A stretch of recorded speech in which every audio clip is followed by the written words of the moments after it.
तो पाठीवरच्या बॅगेतून एक छोटंसं पोर्टेबल मशीन काढायचा. त्या मशीनला टॅप कनेक्ट करायचा. टॅपच्या स्क्रीनवर मग जे काही दृश्य दिसायचं त्यावरून त्याचा पुढचा धंदा चालायचा.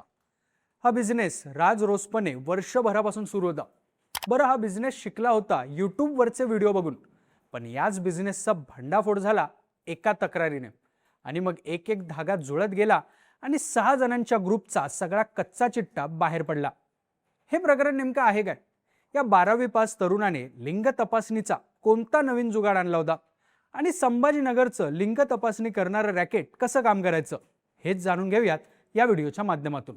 नमस्कार, मी अनिकेत आणि तुम्ही पाहताय बोलभिडू. प्रकरणाची सुरुवात होते एका 26 वर्षीय मुस्लिम महिलेच्या घरापासून. नारेगावच्या बलूच गल्लीमध्ये राहणारी ही महिला गरोदर होती. तिला आधीच 2 मुली असल्याने तिच्या सासरची मंडळी नाराज होती. त्यांना यावेळी मुलगाच हवा होता. त्यात 27 फेब्रुवारीला तिचा नवरा अरबाज फिरोज सय्यद, 2 तरुण पोरं आणि एका महिलेसह घरी आला.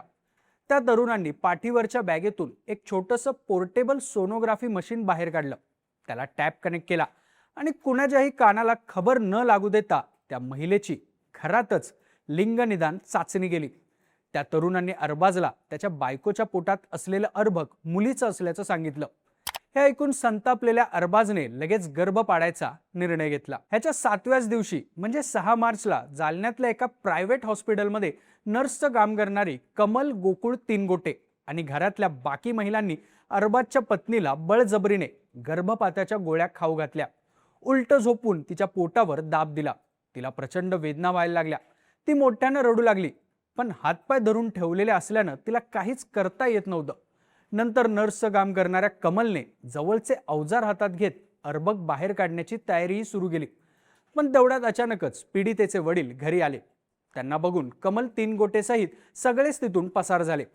पीडितेच्या वडिलांनी तिला लागलीच हॉस्पिटलमध्ये नेलं, पण तोपर्यंत तिचा गर्भपात झाला होता.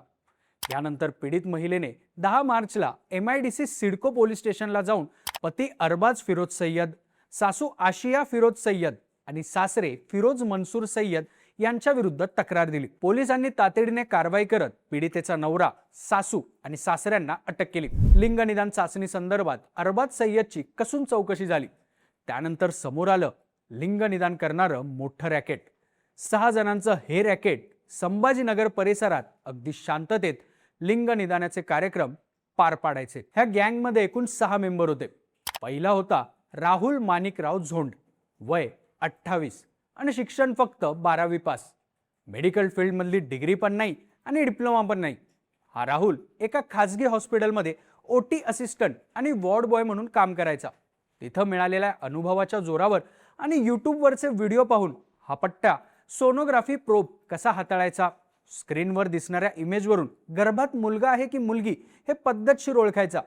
जे काम शिकायला लोक आयुष्यातले 4-4 वर्ष घालवतात ते काम या पोरानं यूट्यूबवरून शिकलं होतं. हा राहुल मोबाईल सोनोग्राफी करायचा.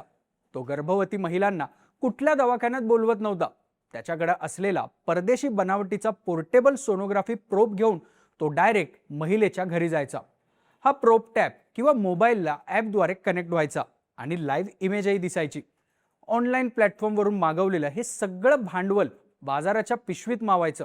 त्यामुळे राहुलला पकडणं अवघड व्हायचं. दुसरा मेंबर होता शंकर आडाव, वय 27, नारेगावच्या मनपा रुग्णालयातला कंत्राटी कर्मचारी. या शंकरकडं काम होतं दलालीचं. हॉस्पिटलमध्ये तपासणीसाठी येणाऱ्या गर्भवती महिलांशी तो संपर्क साधायचा. त्याच्या कुटुंबाची मानसिकता ओळखून गर्भलिंग निदान करायचंय का असं विचारायचा. कुटुंबाची तयारी असली की डायरेक्ट राहुलचा नंबर द्यायचा. म्हणजेच सरकारी दवाखान्यातला कर्मचारीच या रॅकेटसाठी बकरे शोधायचा. तिसरा मेंबर होता सोमनाथ परसराम बारसे, वय 31. हा सोमनाथ एका डॉक्टरचा जुना ड्रायव्हर. सोमनाथ 10वी शिकलेला, पण टॅब हाताळणं आणि अर्भकाचं लोकेशन शोधणं यात पटाईत होता. अनेक वर्षांपासून डॉक्टरांसोबत असल्यानं लिंग निदानाचा धंदा कसा चालतो, ग्राहकांशी कसं बोलायचं, पोलिसांपासून कसं वाचायचं हे सगळं त्याला माहिती होतं. राहुल गर्भवती महिलेच्या पोटावरून प्रोब फिरवायचा आणि सोमनाथ टॅबवरून पाहून अर्भकाचं लोकेशन सांगायचा. राहुल सोमनाथची ही खैऱ्या बांड्याची जोडी त्यांचं काम परफेक्ट करायची. मग पुढचं काम करायची रॅकेटची 4थी मेंबर, जालन्याच्या एका प्रायव्हेट हॉस्पिटलमध्ये नर्स म्हणून काम करणारी कमल गोकुळ तिनगोटे. राहुल आणि सोमनाथ लिंगनिदान करून गेल्यावर कमल गर्भपाताच्या गोळ्या देणं आणि पुढची प्रक्रिया पार पाडण्याचं काम करायची. 5वा मेंबर होता अनिल जाधव उर्फ सपकाळ. सपकाळ मयूर पार्कमधील महालॅबचा संचालक होता. पीडित महिलेच्या रक्ताची तपासणी याच्याकडेच केली होती. पोलिसांना संशय आहे की तो रॅकेट चालवण्यात महत्त्वाच्या भूमिकेत होता. म्हणजे सपकाळही एक प्रमुख सूत्रधारच होता. या सगळ्यात एका डॉक्टरचं नाव राहिलंच, डॉक्टर सतीश बाळू सोनवणे. हा सोनवणे म्हणजे या रॅकेटचा खरा मास्टरमाइंड. तोच या 5 जणांना लीड करायचा. मूळ संभाजीनगरच्या या सोनवणेनं MBBSचं शिक्षण घेतल्यानंतर तमिळनाडूमधून रेडिओलॉजीचं शिक्षण घेतलेलं. हा सोनवणे रजिस्टर्ड डॉक्टर आहे, पण त्यानं वैद्यकीय डिग्रीचा वापर केला तो फक्त बेकायदेशीर कामांसाठीच. हा डॉक्टर सोनवणे या क्षेत्रात काही नवीन नाही. जून 2022 मध्ये बीड जिल्ह्यातल्या बकरवाडीत शीतल गाडे नावाच्या महिलेचा बेकायदेशीर गर्भपातामुळे मृत्यू झाला होता. त्या प्रकरणात सोनवणेचं नाव पहिल्यांदा समोर आलं. तो त्यावेळी शिकाऊ डॉक्टर होता. त्याने कबूलही केलं की जालन्याच्या डॉक्टर सतीश गवारेकडून गर्भपात आणि लिंगनिदान करण्याची प्रक्रिया समजून घेतली. त्या प्रकरणात त्याला अटक झाली, पण नंतर तो जामिनावर सुटला. जामिनावर सुटल्यानंतर 2023 मध्ये त्याने पुन्हा वाळूज परिसरात रॅकेट सुरू केलं. मे 2024 मध्ये पुंडलिक नगर पोलिसांनी असंच रॅकेट चालवताना डॉक्टर सोनवणेला अटक केली होती. तो पुन्हा जामिनावर सुटला आणि सवयीप्रमाणे आपला धंदा करू लागला. त्याच्या रॅकेटचं जाळं जालना, सिल्लोड आणि बीडपर्यंत पसरलेलं होतं. तो लिंगनिदानापासून थेट गर्भपातापर्यंतची सगळी व्यवस्था 3 ते 5 लाख रुपयात करायचा. याशिवाय तो ह्या बेकायदेशीर कामाची ट्रेनिंगही द्यायचा. म्हणजेच राहुल झोंडला या कामासाठी तयार करणारा गुरु हा सोनवणेच होता. रॅकेटमधले हे 6 जण एका व्हॉट्सअप ग्रुपद्वारे जोडले गेलेले होते. त्यांचं सगळं नियोजन या व्हॉट्सअप ग्रुपवरच व्हायचं. आता पोलिसांनी राहुल आणि सोमनाथला रेड हँड कसं पकडलं ते पाहूयात. 10 मार्चला पीडित महिलेनं MIDC सिडको पोलीस स्टेशनमध्ये तक्रार दिली. घटनेचं गांभीर्य लक्षात घेऊन पोलिसांनी एक ट्रॅप आखला. त्यांनी एका महिलेला डमी पेशंट होण्यासाठी तयार केलं.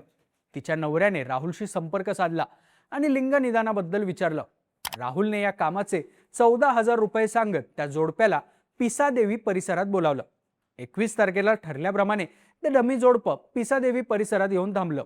दबा धरून बसलेल्या पोलिसांना एक 4 चाकी गाडी त्यांच्या डमी जोडप्याकडे जाताना दिसली. गाडी थांबली. राहुल आणि सोमनाथ गाडीतून उतरले आणि तेवढ्यातच पोलिसांनी पाठीमागून येत दोघांनाही पकडलं. आपल्याला ज्यांनी बोलावलं ते नवरा बायको आपलं गिरायक नसून ते पोलिसांच्या ट्रॅपचाच भाग आहेत हे राहुल सोमनाथला कळून चुकलं. पोलिसांच्या पथकाने राहुल आणि सोमनाथकडून 1 लाख रुपये किमतीचं आणि परदेशी बनावटीचं पोर्टेबल मशीन टॅब आणि कार जप्त केली असून न्यायालयाने त्यांना 27 मार्च पर्यंतची पोलीस कोठडी सुनावली आहे.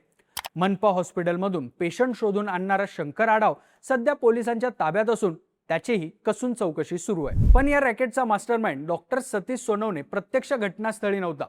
व्हॉट्सअप कॉलवरून सूचना देणारा डॉक्टर सोनवणे राहुल आणि सोमनाथला अटक झाल्याचं कळताच अंडरग्राऊंड झाला. हा डॉक्टर नेहमी घर बदलत असल्याने पोलिसांना त्याचं लोकेशन कळतच नाहीये. त्यामुळे त्याच्या कुटुंबियांच्या हालचालींवर लक्ष ठेवून त्याचा शोध सुरू आहे. सपकाळ म्हणजेच अनिल जाधव हा सुद्धा अजूनही फरार आहे. आता हा सोनवणे पोलिसांना सापडतो की नाही? बरं, सापडला तरी त्याचा परमनंट इलाज होईल की आधी घडल्याप्रमाणे तो पुन्हा तुरुंगाबाहेर येईल? तुम्हाला काय वाटतं? तुमची मतं आणि प्रतिक्रिया आम्हाला कमेंट करून नक्की सांगा आणि अशाच माहितीपूर्ण व्हिडिओज बघण्यासाठी बोलबिडूच्या YouTube चॅनलला नक्की सबस्क्राईब करा.